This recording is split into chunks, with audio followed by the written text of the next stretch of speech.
West Bengal student credit card scheme, অর্থাৎ এই যে স্টুডেন্ট যে ক্রেডিট কার্ড দেওয়া হবে, অর্থাৎ 10 লক্ষ টাকার যে লোনটা দেওয়া হবে, এটার বিস্তারিত বিবরণ নিয়ে তোমরা অনেকেই জানতে চেয়েছো যে কিভাবে লোনটা পাবো, কি কি করতে হবে, অনেক কিছু বলেছো। তো কি কি করতে হবে সেটা তো 30শে জুনের পর থেকে তোমরা অফিসিয়াল ওয়েবসাইট তোমরা জানতে পারবে এবং সেখানে তোমরা অ্যাপ্লিকেশন করতে পারবে। তো সম্পূর্ণ প্রসিডিওরটা তুমি ফর্ম ফিল আপ থেকে শুরু করে টাকা পাওয়া অবধি তোমার কিছু ক্রাইটেরিয়া আছে, কিছু প্রসিডিওর আছে, সেই প্রসিডিওরগুলো তোমাকে জানতেই হবে। তুমি না জেনে যদি লোনটা নিয়ে ফেলো তাহলে কিন্তু তোমাকে ভবিষ্যতে পস্তাতে হতে পারে।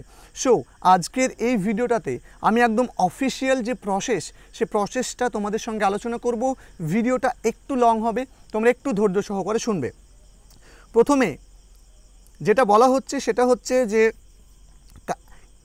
এই যে স্টুডেন্ট যে ক্রেডিট কার্ড, এই ক্রেডিট কার্ডটা কে দেবে, অর্থাৎ WBSCCS এই বলে একটা ওয়েবসাইট কিন্তু ইতিমধ্যেই তোমরা দেখতে পাবে, তোমরা যদি ইন্টারনেটে সার্চ করো পেয়ে যাবে।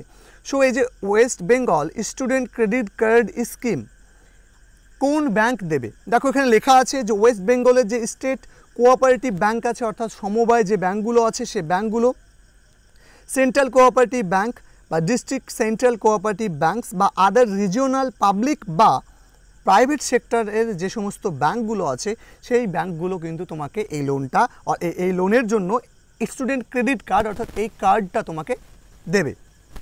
এবার পরের পেজটাতে বলছে যে তুমি অনলাইন অ্যাপ্লিকেশন এবং ক্রেডিট কার্ড ইস্যুর প্রসেসটা কি। তো এই যে প্রসেসটা তোমাকে বলে দিয়েছে, তোমাকে অ্যাপ্লিকেশন করতে হবে, তারপরে হেড অফ দ্য ইনস্টিটিউশনের কাছে যাবে, ডিপার্টমেন্টাল হায়ার সেকেন্ডারির কাছে যাবে, ব্যাংকের কাছে যাবে। তো সম্পূর্ণ প্রসেসটা পরের পেজে দেওয়া আছে। দেখো কি বলছে, ফ্লো চার্টটা দেখলে বিষয়টা পুরোটা বুঝে যাবে। টোটাল 17টা পেজ আছে। সো প্রথমে তোমাকে স্টুডেন্ট ক্রেডিট কার্ড তুমি যে নেবে এটার জন্য তোমাকে একটা অ্যাপ্লিকেশন করতে হবে অনলাইনে। তোমাদের একটা পোর্টাল দিয়ে দেওয়া হবে, সেই পোর্টালে যেটা বললাম ওয়েস্ট বেঙ্গল মানে WBSCCS এই বলে একটা ওয়েবসাইট কিন্তু তোমরা পাবে, তোমরা 30শে জুনের পরে জানতে পারবে। ইতিমধ্যে আমি তোমাদেরকে সেটা জানিয়েছি। তুমি যখনই এটাকে অ্যাপ্লাই করবে তারপরে সেইটা নোডাল অফিসার ইনস্টিটিউশন অর্থাৎ nodal officer of the institution অর্থাৎ ইনস্টিটিউশনের যে নোডাল অফিসার সে এটাতে ভেরিফাই করবে, অ্যাপ্রুভাল দেবে, তারপরে এটা চলে যাবে হায়ার এডুকেশন ডিপার্টমেন্টের কাছে। এই হায়ার এডুকেশন ডিপার্টমেন্ট যখন এইটাকে অ্যাপ্রুভাল দেবে তখন সেটা যাবে ব্যাংকের কাছে, ব্যাংক অ্যাপ্রুভাল দেবে, তারপরে স্যাংশন করে দেবে তোমাদের স্টুডেন্ট ক্রেডিট কার্ড, অর্থাৎ তারপরে তুমি স্টুডেন্ট ক্রেডিট কার্ডটা পাবে। এবার তুমি তো লোন নেবে, তো লোনের অবজেক্টিভটা কি, উদ্দেশ্যটা কি সেটা কিন্তু বলে দিয়েছে অবজেক্টিভটা কি, অর্থাৎ এটা একটা হ্যাসেল ফ্রি মানে ঝামেলা মুক্ত অ্যান্ড কোল্যাটারাল সিকিউরিটি ফ্রি, অর্থাৎ কোল্যাটারাল সিকিউরিটি ফ্রি অর্থাৎ এখানে বলে দিয়েছে যে গ্যারেন্টারবিহীন, কোল্যাটারাল বলতে গ্যারেন্টারবিহীন ব্যাপারটা।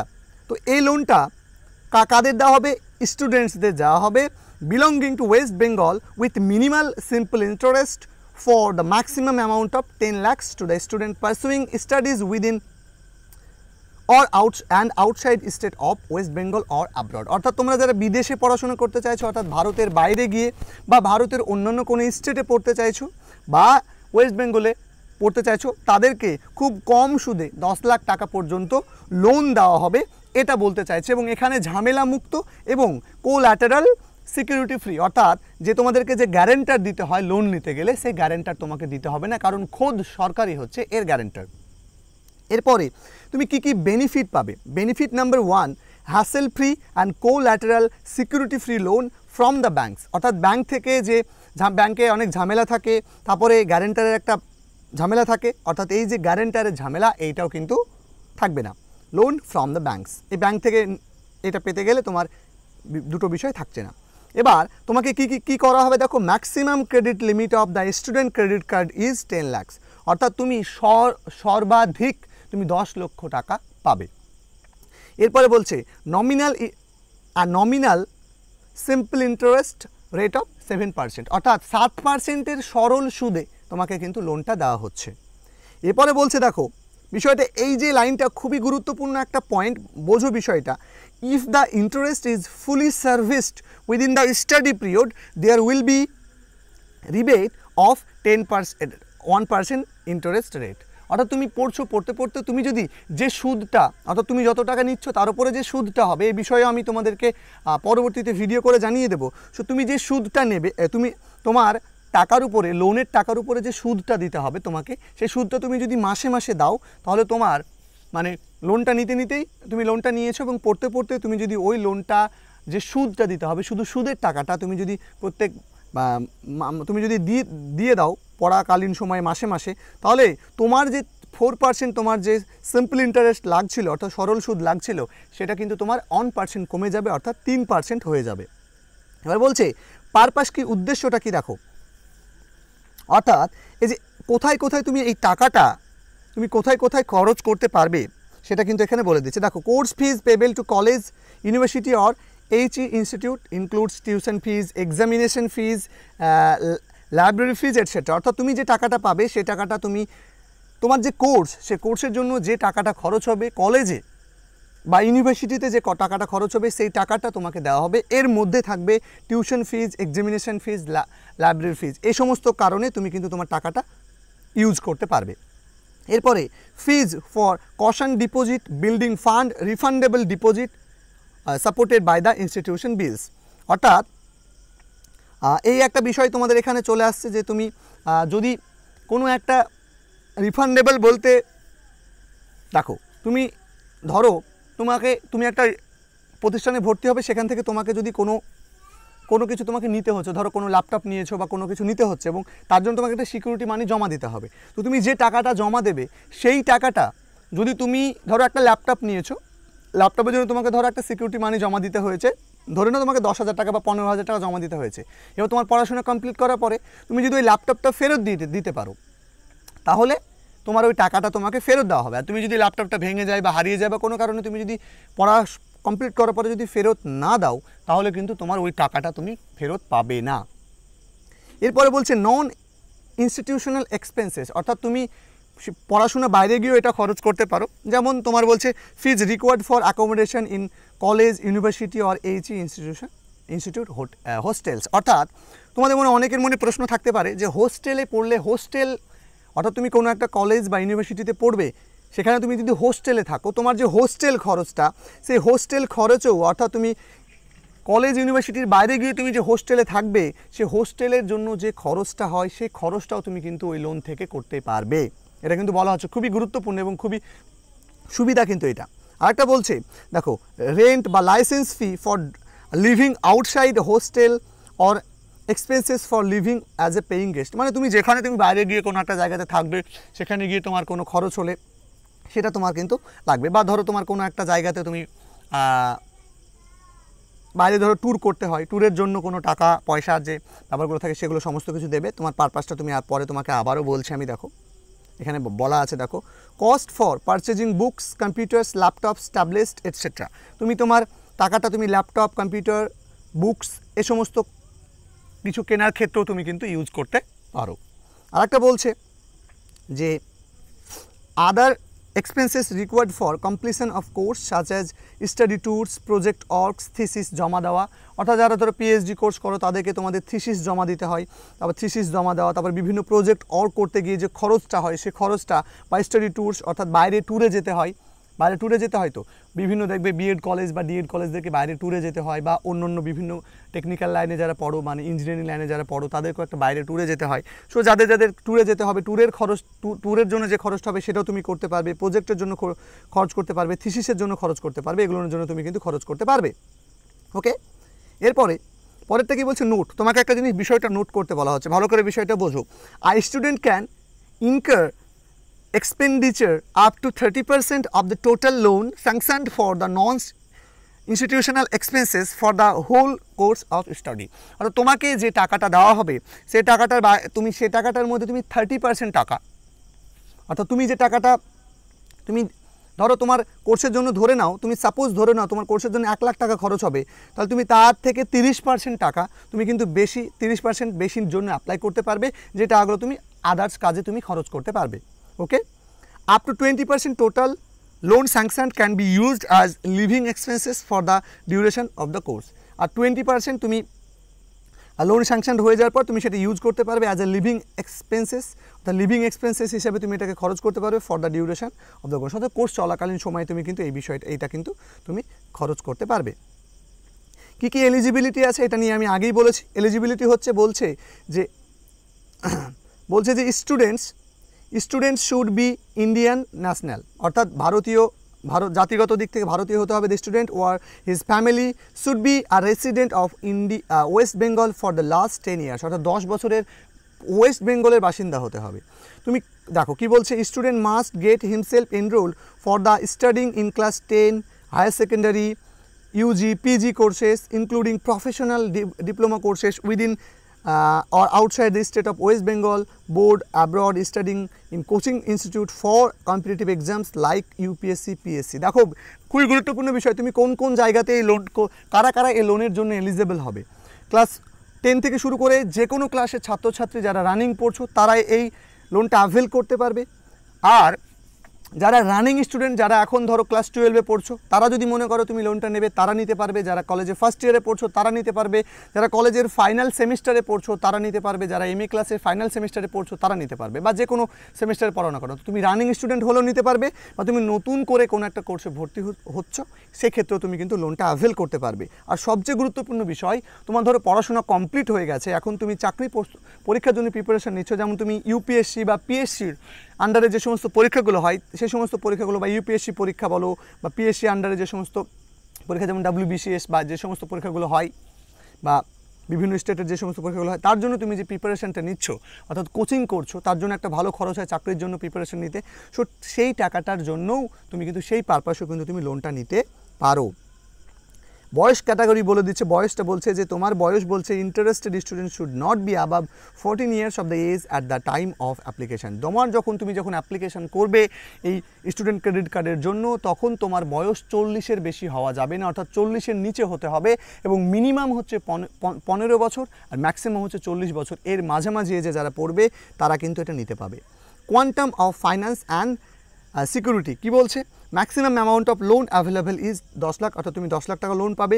Student can borrow loan at any time during the course of the study, অর্থাৎ তুমি যে কোনো টাইমে পড়াশোনা করতে করতেও তুমি যে কোনো টাইমে তোমার পড়াশোনা, অর্থাৎ রানিং স্টুডেন্টে তুমি যে কোনো টাইমে লোনটা কিন্তু জন্য অ্যাভেল করতে পারো। অর্থাৎ বলতে পারো loan application should be submitted by the student or co borrower, অর্থাৎ যে লোনটা নিচ্ছ সে তুমি অ্যাপ্লিকেশনটা সাবমিট করতে পারো, বা কো বরোয়ারও সাবমিট করতে পারে, সহকারী যে বরোয়ার নিচ্ছে সে।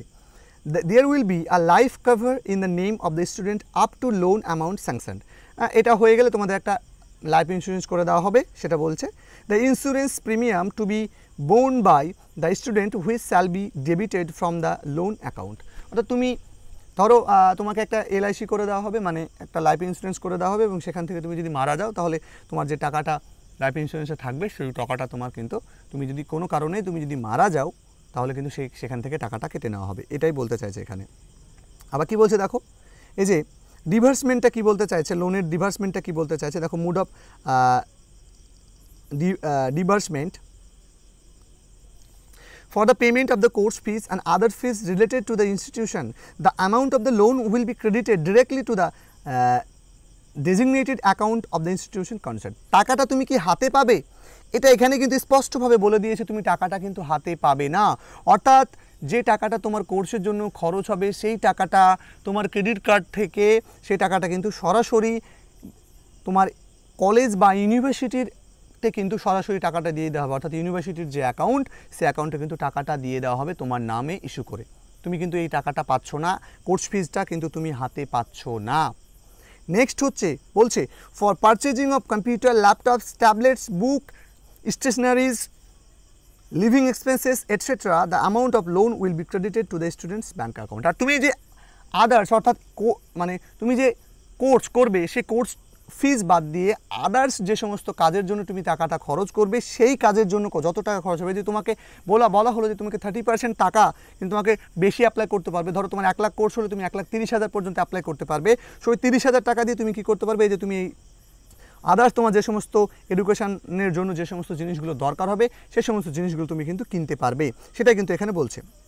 দেখো আমি 15 নম্বর পেজে চলে এসেছি, আর 2টো পেজ আছে, একটু ধৈর্য ধরো, আমি জানি ভিডিওটা অনেকটা বড় হয়ে গেল, বাট একটু তোমাকে বুঝতে হবে বিষয়টা। হ্যাঁ, দেখো কী বলছে, the student and the co borrower will enter into the agreement with the bank as per banking rules. ব্যাংকের যে সমস্ত রুলস আছে সেই রুলস মেনে কিন্তু তোমাকে এই লোনটা কিন্তু নিতে হবে, ব্যাংকের যে রুলসগুলো বলবে সেই রুলসগুলো নিতে হবে।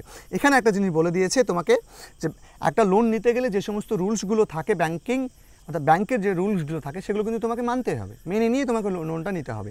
এবার এখানে তোমার একটা ভালো কথা বলে দিয়েছে, সেটা বলছে bank will not insist on any security or collateral security in tangible intangible for the other than co-obligation of the parents or legal guardians। দেখো তুমি যে লোনটা নেবে এর জন্য তোমাকে ব্যাংক কিন্তু ইনসিস্ট করবে না কোনো ধরনের সিকিউরিটি দেওয়ার জন্য, অর্থাৎ কোনো ধরনের গ্যারান্টার দেওয়ার জন্য তোমাকে কিন্তু দাবি করবে না। তুমি যদি ভাবো যে তুমি তোমার জমি আছে, তোমার বাবার জমি আছে, সে তুমি জমিটার উপর তুমি যদি ভাবো যে তুমি যদি লোন শোধ করতে না পারো তাহলে সেই জমিটার ওপর থেকে লোনটা করে নেবে, সেরকম তুমি চাইলে করতে পারো, না চাইলে তুমি করতে পারো না।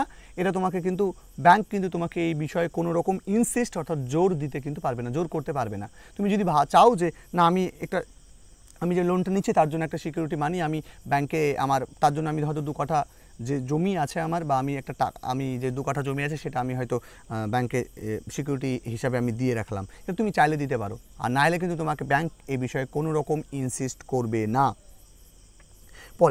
পরে বলছে মার্জিনাল মানি, যেটা বলছে মার্জিনাল মানি বিষয়টা যেটা বলতে চাইছে দেখো সেটা হচ্ছে মার্জিন মানি বিষয়টা একটু ব্যাপার, আমি যতটা বুঝতে পারলাম সেটা তোমাদেরকে আমি একটু বোঝাতে চাইছি। আপ টু RS 4 লাখ, এই 4 লাখ পর্যন্ত তুমি যদি লোন নিতে দাও তাহলে তোমার এই মার্জিন মানিটা তোমাকে দিতে হবে না, আর 4 লাখের উপর করলে তোমাকে মার্জিন মানিটা দিতে হবে। অর্থাৎ কি বলতে চাইছে দেখো, বলছি scholarship and assistantship to be included in the margin money. অর্থাৎ তুমি ধরো টাকা নেবে 4 লাখ টাকা, তুমি যদি 4 লাখ টাকা পর্যন্ত তুমি যদি নাও তাহলে তোমার মার্জিন মানিটা দিতে হবে না, আর 4 লাখ টাকা তুমি যদি উপরে নিয়ে নাও তাহলে তোমাকে মার্জিন মানি দিতে হবে কত, 5% দিতে হবে। অর্থাৎ তোমাকে ওই টাকাটা তোমাকে কিন্তু দিতে হবে, হ্যাঁ হার্ড ক্যাশে তোমাকে টাকাটা দিতে হবে ব্যাংকে। মার্জিন মানি বলতে এটাই, ধরো তুমি যে স্কলারশিপ পাবে বা আদার্স যে তুমি যে স্কলারশিপগুলো পাবে বা তোমার আদার্স যে তোমার টাকাটা তোমার থাকবে, মানে ওই টাকার উপরে তুমি যে টাকাটা নেবে তার উপরে 5% যে 5% যত টাকা হয় তত টাকা তোমার কিন্তু ব্যাংকে দিতে হবে। এটাই কিন্তু এখানে বলতে চাইছে। যতটা আমি বুঝতে পারলাম বিষয়টা মার্জিন মানি বিষয়ে, ততটা আমি তোমাদেরকে বিষয়টা বললাম যে স্কলারশিপ তুমি যে টাকাটা পাবে সেই টাকাটা প্লাস তোমার ওই 5% টাকাটা তোমাকে কী করতে হবে, ওই মার্জিন মানির সঙ্গে তোমাকে যুক্ত করে দিতে হবে। ধরো তুমি 10,000 টাকা স্কলারশিপ পেলে তাহলে ওই 10,000 টাকা দিতে হবে, এবং তুমি 4 লাখ টাকার উপরে লোন নিচ্ছ তাহলে 4 লাখ টাকার 5% যত হবে সেই টাকাটা তোমাকে কিন্তু আগে থেকে তোমাকে ব্যাংকে জমা দিতে হবে। এইটা হচ্ছে মার্জিন মানি। আমি যতটা বুঝেছি বিষয়টা, আমি কোনোদিন লোন নিইনি বা লোনের বিষয়ে আমি জানি না, বাট আমি যতটা পড়াশোনা করে বুঝতে পারলাম সেটা তোমাকে আমি বললাম। এবার বলছে রিপেমেন্ট অ্যান্ড কী বলছে ম্যারাটোরিয়াম, এই বিষয়টা কি মরাটোরিয়াম, এই বিষয়টা কি বলছে, there will be a moratorium or repayment holiday on year after completion of the study. দেখো এটা ভালো করে বুঝবে, রিপেমেন্ট বা মরাটোরিয়াম এই বিষয়টা ভালো করে বুঝবে, ঠিক আছে। তুমি যখন লোন নেবে, যে কোনো লোন নিতে গেলে এই মরাটোরিয়াম ব্যাপারটা থেকে যায়। সরকার তো বলছে যে তুমি ধরো পড়াশোনা তোমার কমপ্লিট হয়ে গেল, তারপরে তুমি ধরো 2021 সালে তুমি গ্র্যাজুয়েশনে ভর্তি হলে, তার জন্য তুমি ধরো লোনটা নিয়েছো, তাহলে তুমি 3 বছর অর্থাৎ 2024 সালে তোমার কোর্সটা কমপ্লিট হবে। 2024 সালে কোর্সটা কমপ্লিট হওয়ার পর থেকে কিন্তু তোমাকে লোনটা শোধ করতে শুরু করতে হবে, মাস হিসাবে তোমাকে লোনটা শোধ করতে শুরু করতে হবে, এবং তুমি 15 বছর হাইস্ট সময় পাবে লোনটা শোধ করার জন্য। তাহলে 15 বছর হিসাবে তোমার মাসে কত টাকা করে হবে সেটা তোমাকে হিসাব করে তোমাকে দিতে শুরু করতে হবে, টাকাটা সুদ সমেত দিতে তোমাকে শুরু করতে হবে 2024 সালের পর থেকে, স্টাডি কমপ্লিট করার পর থেকে। এবার তুমি ধরো ভাবলে যে না আমার তো স্টাডি কমপ্লিট হয়নি, তাহলে আমি এক কাজ করি, আমি 1 বছরের ছাড় নিয়ে নিই। তাহলে এই মরাটোরিয়াম মানে হচ্ছে 1 বছরের ছাড়। অর্থাৎ তুমি ধরো ব্যাংকে গিয়ে বললে যে মরাটোরিয়াম আমি নিতে চাই, তাহলে তোমাকে 1 বছরের রিল্যাক্সেশন দেওয়া হবে। অর্থাৎ তুমি ধরো 2024 সালে পাস করলে 2025 সাল থেকে তোমার ডেট দিয়ে দেবে, 2025 সালে পর থেকে, মানে 2025 সালে তোমাকে একটা ডেট দিয়ে দেবে, মাস দিয়ে দেবে, সেই মাস থেকে তোমার কিন্তু এই লোনটা তোমাকে শোধ করতে শুরু করতে হবে পার মান্থ হিসাবে, তুমি 15 বছর সময় পাবো, সেটাই বলেছে। এবার এই যে রিপেমেন্ট যে পিরিয়ডটা সেটা 15 বছর আছে। এবার তুমি যদি মরাটোরিয়াম নিয়ে নাও, ধরো মরাটোরিয়াম নিয়ে নিলে যে তোমার পড়াশোনা কমপ্লিট হয়ে গেল, তুমি 1 বছর পর লোনটা শোধ করতে শুরু করবে, তাহলে তোমার কিন্তু এখান থেকে যে 15 বছর সেখান থেকে তোমার কিন্তু 1 বছর কেটে নেওয়া হবে, অর্থাৎ তুমি 14 বছর সময় পাবে লোনটা শোধ করার জন্য। এই হচ্ছে প্রসিডিওরটা বললাম। তো এই যে ফুল যে অফিসিয়াল প্রসেসটা আমি তোমাদের সঙ্গে আলোচনা করলাম, যদি কোনো ডাউট থেকে থাকে একটু প্লিজ কমেন্ট করে জানিয়ে দিও। দেখা হবে অন্য কোনো ভিডিওতে। ভিডিওটা কেমন লাগলো, সম্পূর্ণ তথ্য দিয়ে সাহায্য করতে পারলাম কিনা একটু জানিয়ে দিও। দেখা হবে অন্য কোনো ভিডিওতে। ততক্ষণ পর্যন্ত ভালো থেকো, সুস্থ থেকো, সুন্দর থেকো। ধন্যবাদ।